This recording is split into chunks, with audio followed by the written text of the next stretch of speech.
Matthew Evans, a wealthy man in his late 70s, sat alone in his silver Mercedes, tapping his thumb impatiently against the steering wheel. The air conditioner hummed, barely keeping the Kentucky heat at bay. Retired and wealthy from a life of business and finance, Matthew was used to things working in his favor, but that day he found himself stranded with a flat tire, far from the comforts of his pristine mansion on the outskirts of town. After a few attempts to call for roadside assistance with no luck, he sighed and resigned himself to the fact that he'd have to wait. Just as he started to feel a tinge of frustration bubbling up, he saw a figure walking toward him down the road.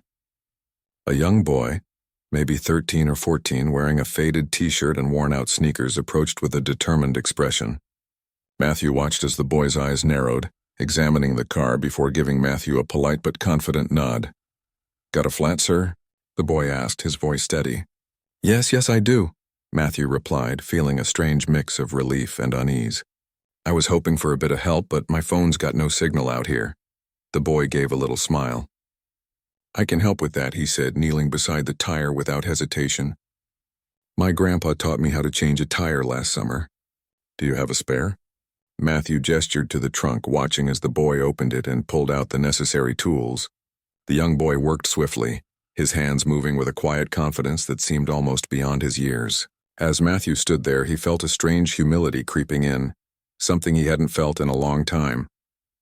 He wanted to offer the boy something in return, but the young man hardly looked up, focusing intently on the task at hand.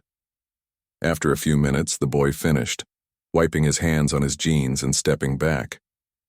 "All done," he said simply, offering a small, satisfied smile. Matthew reached into his wallet and pulled out a few bills, holding them out to the boy. "Here, take this. I really appreciate your help." But the boy took a step back, raising his hand politely. "Thank you, sir, but I don't need anything. Just happy to help." Stunned, Matthew stood there, money still in hand, as he watched the boy turn and walk away down the road. The interaction had left him moved somehow, though he couldn't quite put a finger on why. Alone now, he slipped the money back into his wallet and got back into his car, watching in the rearview mirror as the boy's figure grew smaller in the distance. For the rest of his drive, Matthew's thoughts kept drifting back to the boy. There was a quiet dignity about him, a self-assurance that wasn't born from money or privilege, but from something deeper. That night, as he sat alone in his lavish home, Matthew found himself unable to shake the image of the boy walking away with nothing but a smile. That evening, he sat in the leather armchair of his study, surrounded by shelves of books he rarely opened. The room was quiet, save for the soft ticking of the grandfather clock in the corner. His dinner, a perfectly prepared steak and asparagus, sat untouched on the side table. He couldn't stop thinking about the boy.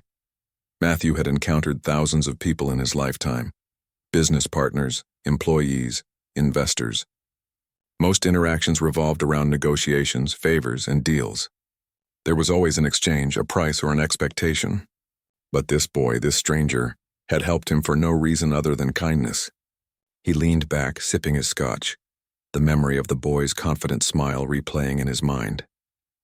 He didn't look like someone who had much, Matthew thought. The worn shoes, the faded clothes, the dust on his hands, it all told a story. And yet the boy carried himself with a kind of integrity that seemed so rare these days. The next morning, Matthew couldn't resist the urge to find the boy. He didn't know why, but something inside him felt unfinished. Maybe it was guilt, maybe gratitude, or maybe just curiosity. Whatever it was, he found himself driving down the same stretch of road, scanning the horizon for any sign of the boy. Hours passed as he stopped at gas stations and small diners, asking anyone who would listen if they'd seen a young boy fitting the description. Most shrugged or shook their heads until finally an older woman behind the counter at a small cafe spoke up. "Sounds like you're talking about Elijah," she said, wiping her hands on her apron. "That boy's always helping folks around here. Lives with his mama over in Harlan." "Harlan," Matthew repeated, making a mental note. "Thank you." The town of Harlan was an hour away, nestled in the foothills of the Appalachians. The drive was scenic, but Matthew barely noticed. His mind was racing with questions. What kind of life did this boy have? What kind of family raised someone like that? When he arrived in Harlan, the streets were quiet, lined with modest homes and small businesses. He asked a few locals about Elijah and was eventually pointed to a small house on the edge of town. The house was worn but tidy, with a front porch that sagged slightly under its own weight. Matthew parked his car and hesitated for a moment, unsure of what he would even say.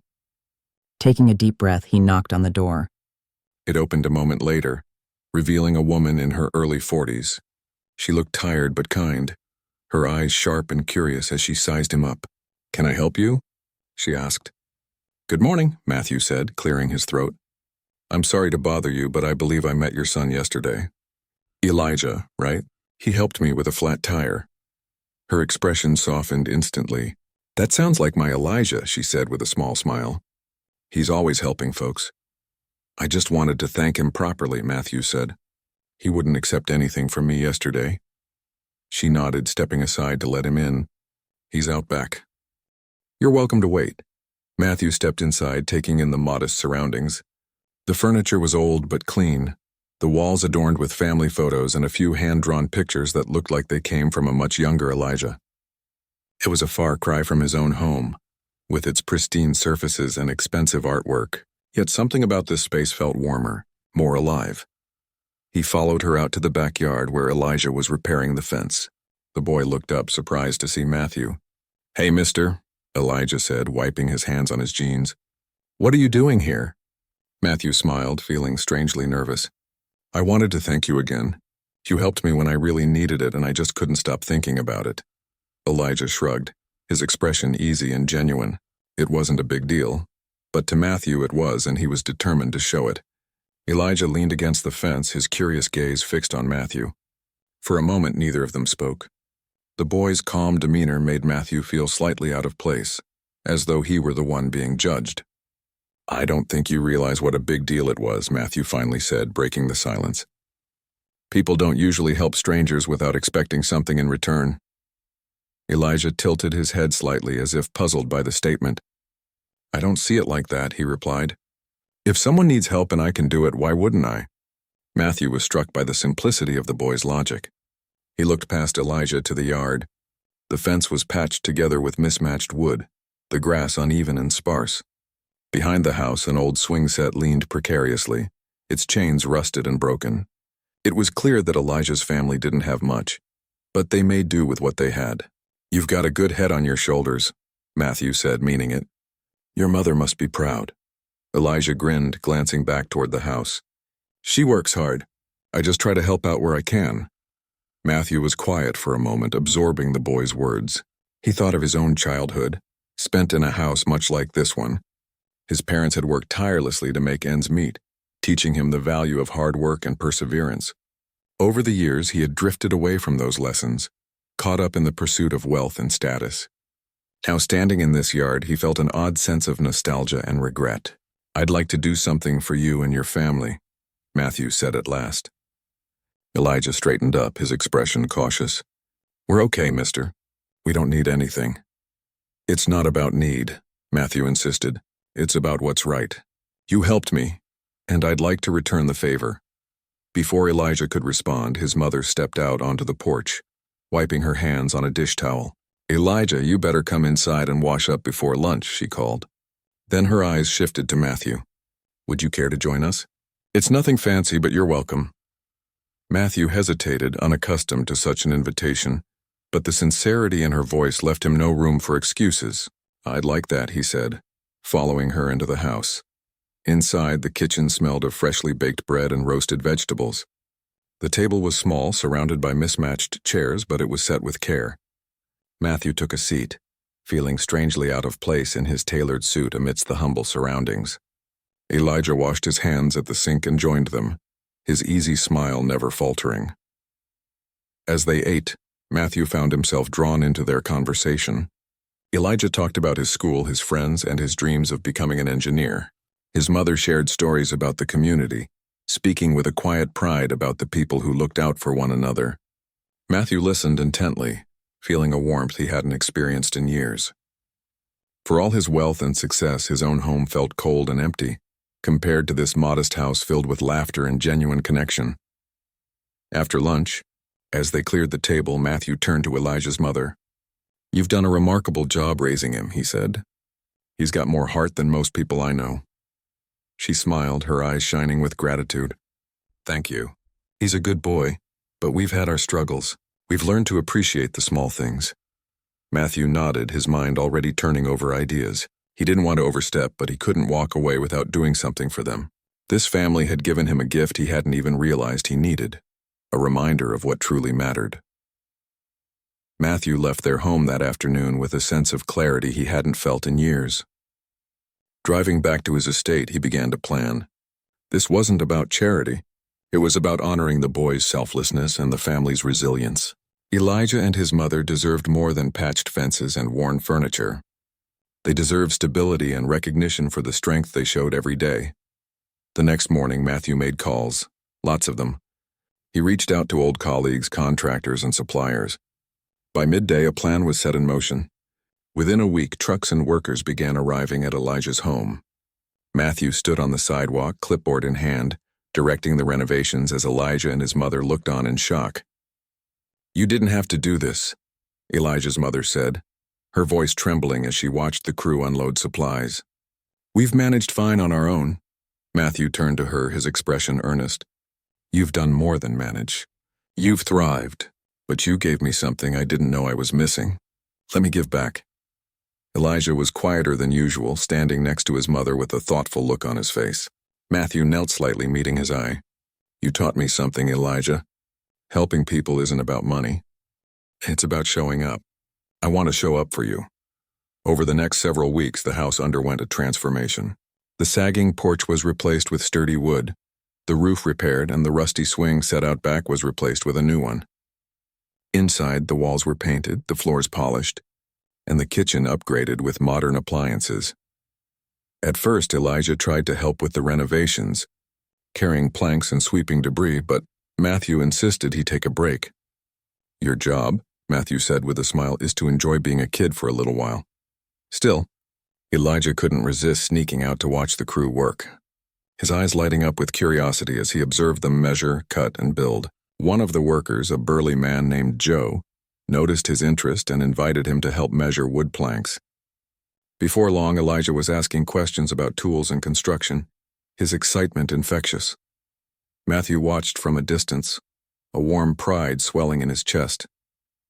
For the first time in years, he felt like he was doing something meaningful, something beyond himself.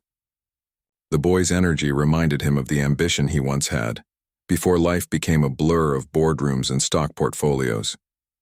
One evening, as the sun dipped low, the project was nearing its end. The family stood on the porch, marveling at the transformation. Elijah's mother turned to Matthew, her voice choked with emotion. "This isn't just a house anymore," she said. "It's a home. I don't know how we can ever thank you." Matthew shook his head, his tone soft. "You already have. You reminded me of what life is supposed to be about. Family, connection, and purpose. I think I'm the one who should be thanking you." The final day of the renovation project felt like a celebration.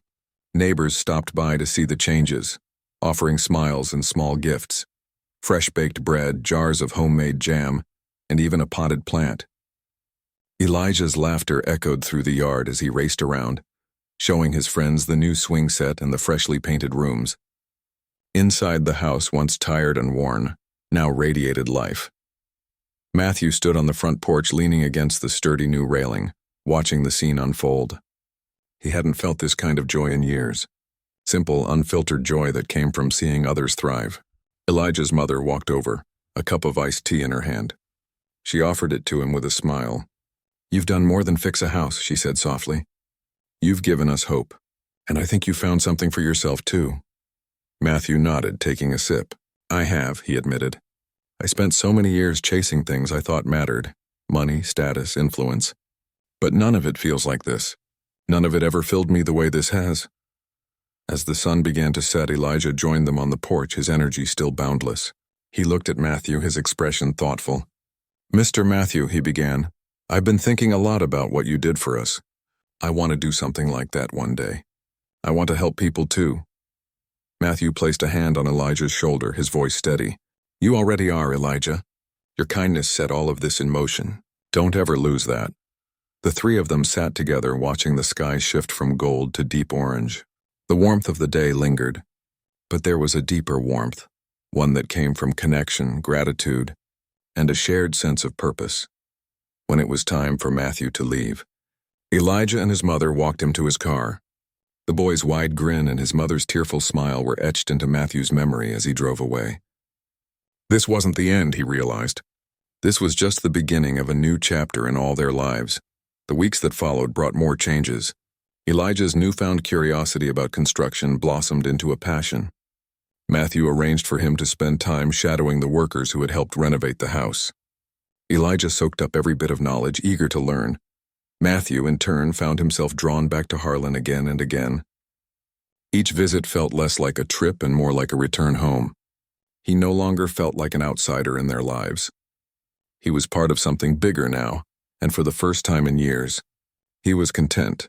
The story ended where it had begun, in a small town with a big heart, where one act of kindness from a young boy reminded an old man of life's greatest lesson.